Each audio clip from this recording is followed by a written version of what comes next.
నమస్కారం ఫ్రెండ్స్. మన భారతీయ సంస్కృతికి ధర్మానికి మూలం వేదాలు అని మనందరికీ తెలుసు. కాని అసలు వేదాలు అంటే ఏంటి, అవి ఎలా పుట్టాయి అనే విషయం చాలామందికి తెలీదు.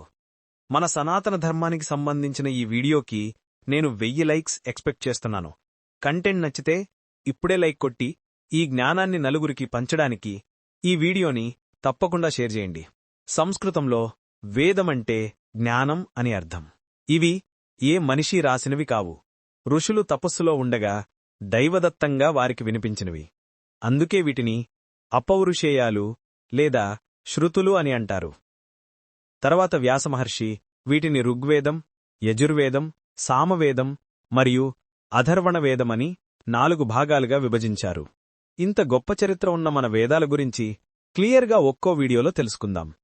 నెక్స్ట్ వీడియోలో మొదటిదైన ఋగ్వేదం గురించి చెప్తాను.